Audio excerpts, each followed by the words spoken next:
Hello everyone, I'm at Bottom Creek Gorge Nature Preserve, just outside of Benton Mountain, Virginia. Gonna go ahead and do a little hiking video here, so let's go check her out.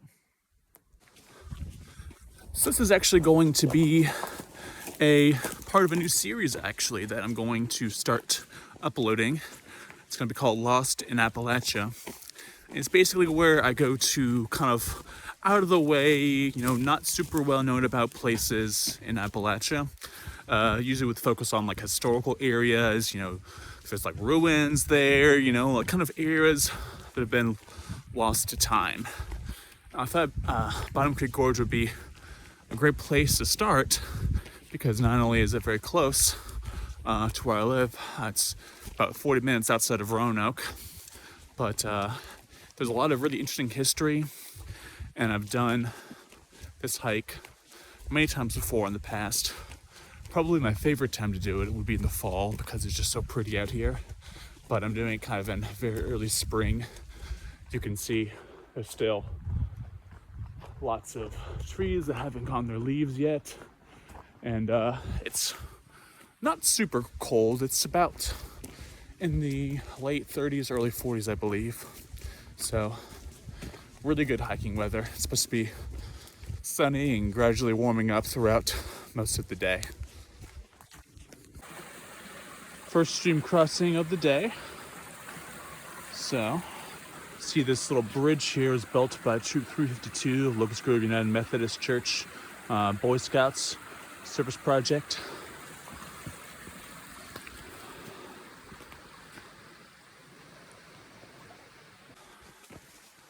Now, Bottom Creek Gorge is a really interesting area for a few different reasons.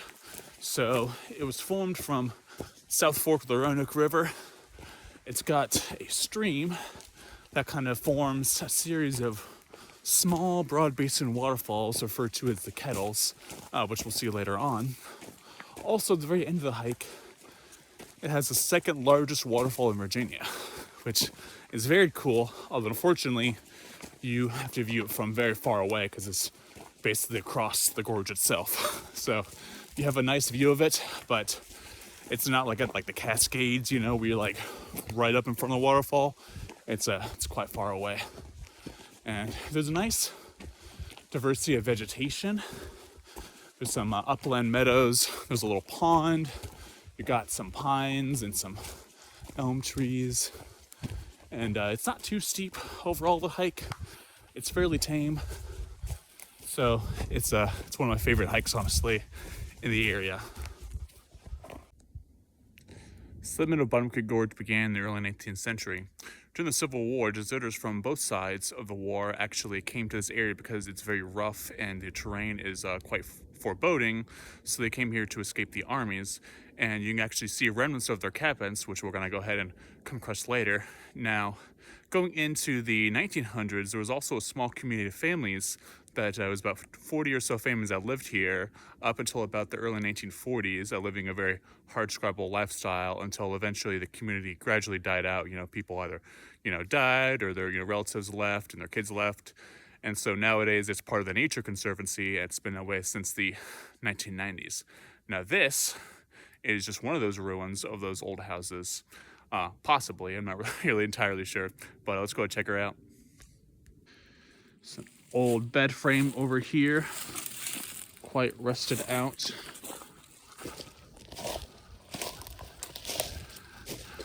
Now, I say I'm not entirely sure this is originally part of that community of 40 or so families because the construction looks, possibly new. This brickwork, looks relatively young in comparison. See, there's some graffiti in here. The roof's long gone. Let's see, anything left but memories and graffiti, unfortunately.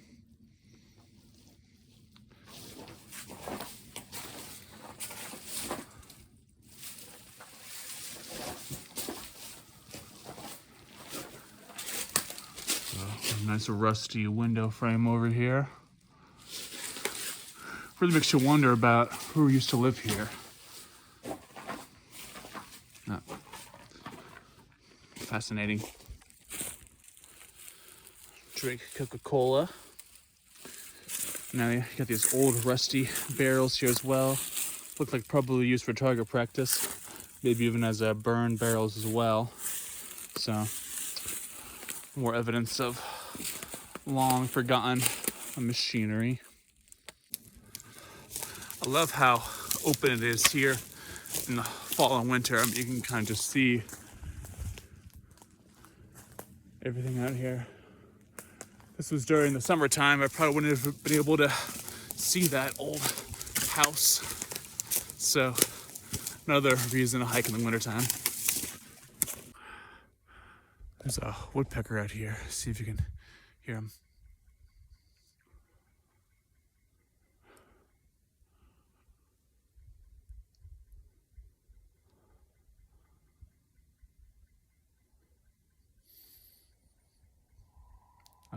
You hear that? Pretty cool. You can really hear him now.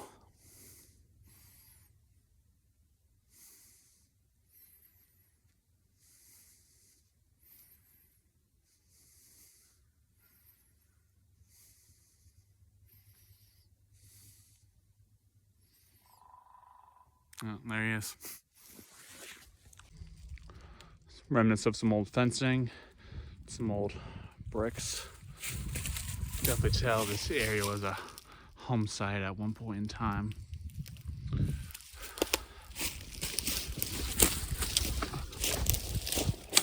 Now we've got our placard over here, our kiosk.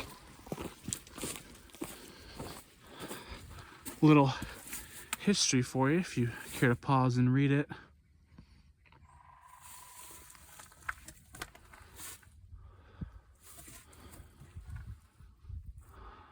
It's one of the old abandoned houses. I have only found that one once when I was here.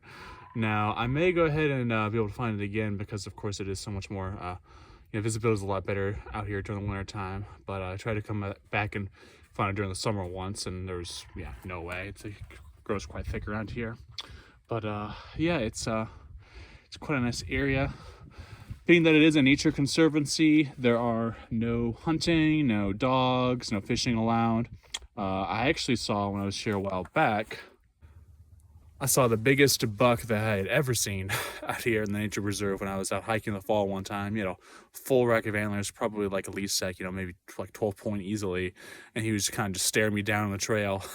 That was a pretty cool experience, but man, he was massive. You can easily tell he has the run of this place. Here's a map. Now you can see this. Where are we? Here. So you get to the road from here. That takes you down there. Now you have a couple different options with this hike. So you can take the night trail, and that goes all the way down to the Kettles, and then all the way back to the falls overlook down here. And then you can go ahead and go on the Duval Trail, go all the way back, and then it takes you in one big loop, head back. Or you can go ahead and take the Johnson Trail, which pretty much just cuts through the middle of a loop. So you have the option of either a long loop, about 4 miles, all the way around here, or you could do a slightly more concise little loop if you just go ahead and take a right at the Johnson Trail. So you have a lot of different options here, which is another reason why I like this hike so much.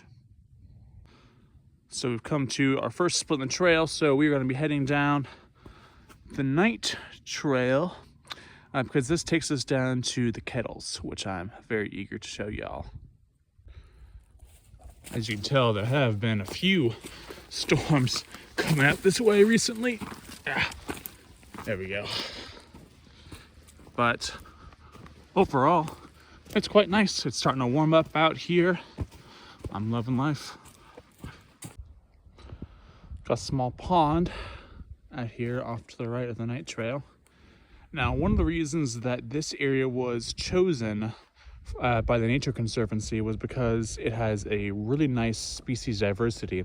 So you've got 19 different species of freshwater fish in this area alone. Not only that, and of that 19, 10 are actually listed as endangered. I do not remember which ones those were off the top of my head, but I'll go ahead and put them in voiceover later on.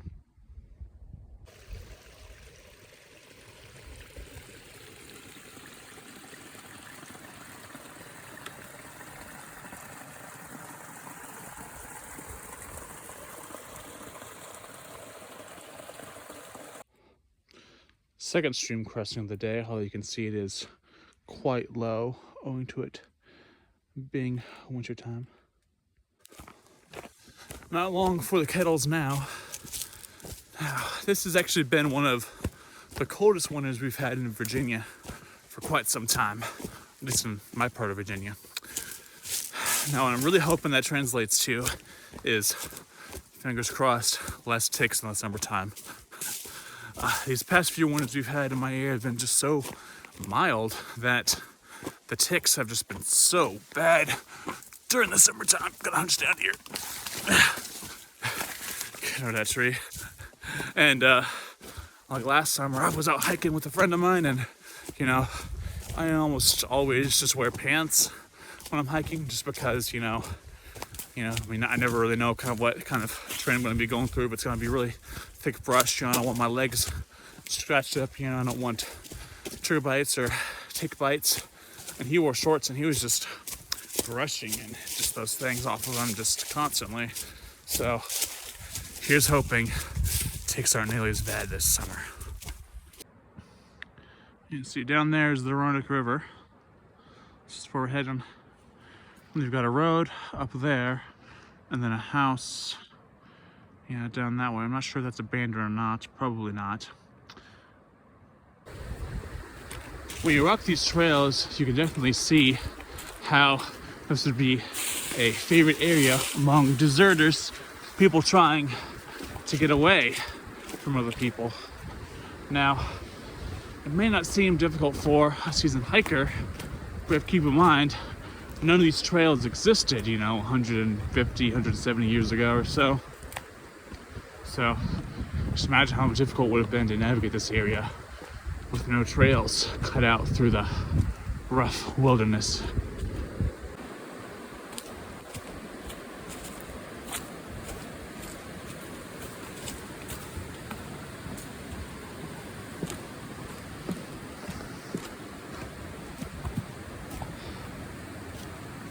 Here we are.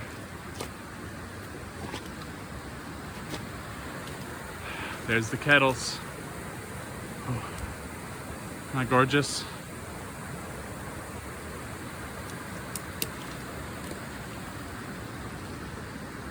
Absolutely love to see it. Bit of a closer view for y'all.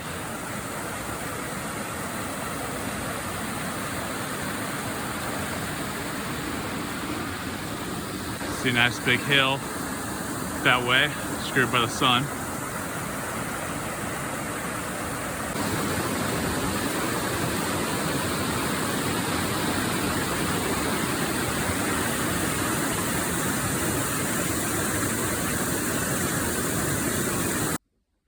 So now we're at our second fork in the trail. So if you decide to take a right at this point down this trail, you can go ahead and go on the Johnson Trail, and then it'll take you right back to where you were for a shorter loop. Or if you'd like to take a left, you're also going to be on the Johnson Trail, but this path takes you back to the overlook where you can see the waterfall. So that's where we're heading.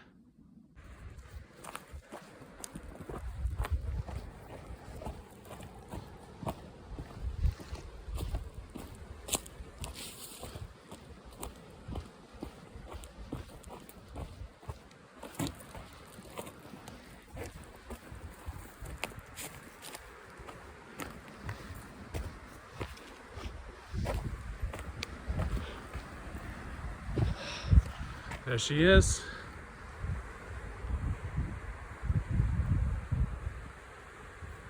It's a beautiful view.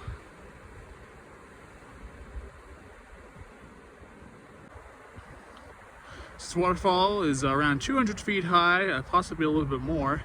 That is the second tallest waterfall in Virginia, next to, I believe, the Cascades. Cannot get enough of this view. So coming back from the overlook, you have the choice of either coming back the way you came on the red blazed Johnson Trail, which will then of course lead you back to the yellow blazed Night Trail for a shorter way back. Now if you want to do a longer way back, you can go ahead and take a left over on this trail and go down the blue blazed Duval Trail, which is what we are going to be doing. Here we have our first old abandoned log cabin over here. So this would have been one of the cabins that was used by Union or Confederate deserters during the Civil War. You can see it still has a very rough hewn square shape with the logs. Lord knows in the summertime how many snakes call this place their home. So I'm not gonna go traipsing around in it, but it is very cool nonetheless. Whitetail right over there. He's just minding his business. Get a better shot of him over here.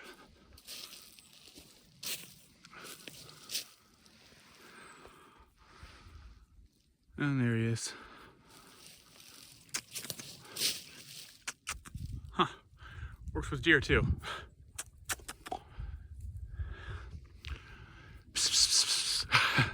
He's not a cat, but they're worth a shot. Yep.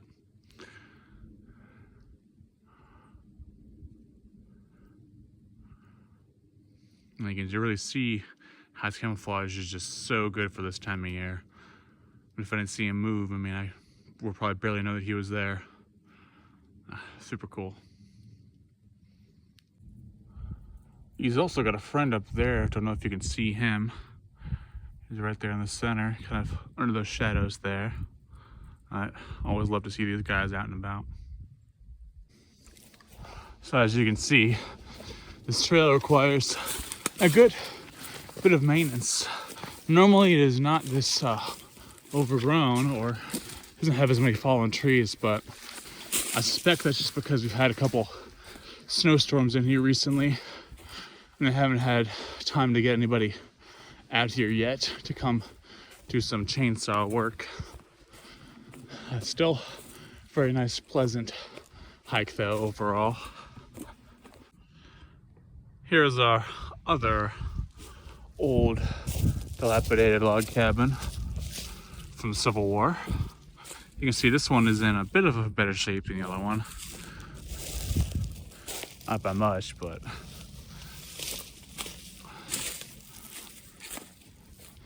we've got our inside over here. Makes you really wonder where the hearth would have been out here. I don't see, usually with the hearth of the chimney, you can kind of see remnants of some old rocks, you know, somewhere, but I'm not seeing that here. More than likely, they probably were carted off to, you know, like once this, you know, became, you know, not used anymore, was probably, people probably took the rocks and used them for other purposes, so. Funny that I was just talking about the hearth and now look what I found over here.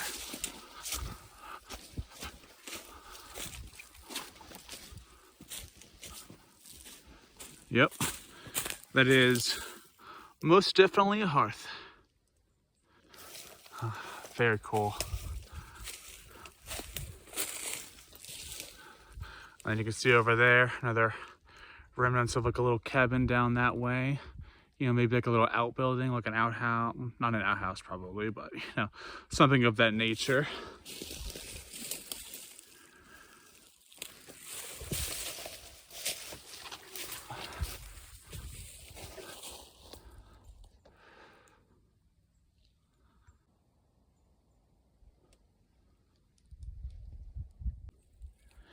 This is actually my first time discovering these particular ruins over here with this little log cabin and the hearth over there. Just goes to show you that you never know what you might find if you just take a look out. And I've been hiking here for several years. History is really interesting like that because I remember I took a Renaissance class in college and they talked about how during the tripped on a stick during the 1500s at the height of the Renaissance, the people, it was really common for people to just take old bricks off of like the Roman Colosseum and like the aqueducts there, and just, you know, use them to help like prepare their own like buildings and cottages and whatnot. And I always thought that was fascinating because, you know, we look at these as nowadays as these historical treasures, which of course they are. But back in the day, people were just like, hey, dude, I gotta live, you know? There's a storm that came in and, you know, wrecked my wall, and so I'm gonna go ahead and take off these stones from the Roman Colosseum. So, just think that's kind of interesting.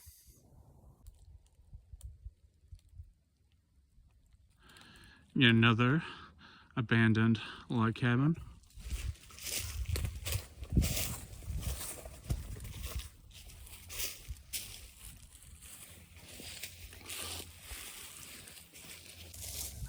Now, it's pretty funny. So as I was doing the filming, trying to get some shots of those headstones for that cemetery, the first time I tried to do it, I was just in the middle of filming, and I just hear this guy's voice go, "Fuck off!"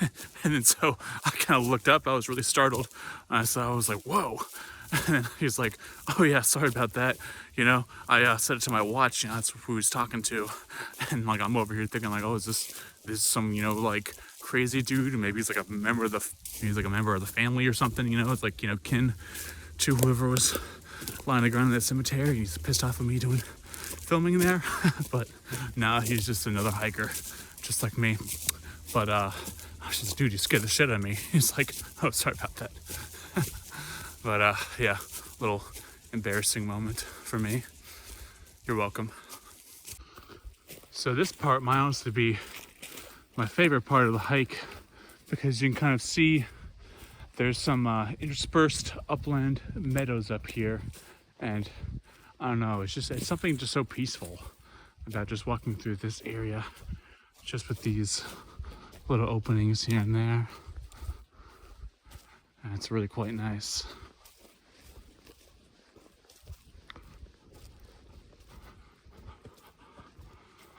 Love it when you come out of the forest and everything just opens up.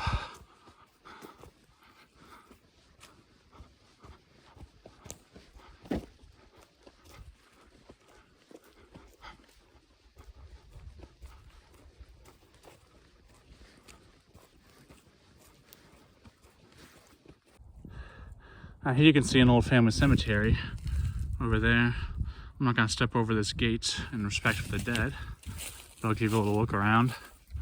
So you can see, you got EH over here. Let's see if I can make out any of these other markers. Let's see, no, none there. Let's see, there's a placard there. Just with this lighting, I can't really make out what it says. I gather Robert Woods Hill.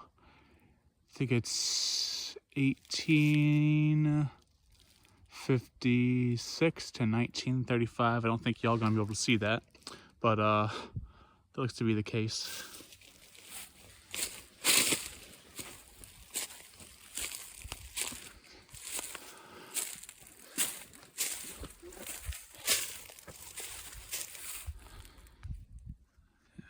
Can't get a good zoom on it, but yeah, a very neat little family cemetery out here in the nature preserve. I'm sure they're for people who, you know, at one point were supposed to living here back when it was a community. It's really neat to see this out here. Another one of those nice little upland meadows I was talking about. Love to see it. We meet again, dear. Thinking hi for me, but I got your number. I know where you live. Alright, y'all, so just finished the trail. It was a beautiful day on Bottom Creek Gorge. Definitely glad that I went. I'll go ahead and post directions from Roanoke in the description. Please like, comment, and subscribe. That greatly helps me out and the algorithm. And let me know if you enjoyed this episode of Lost in Appalachia and if you'd like to see more. Alright, y'all. Peace.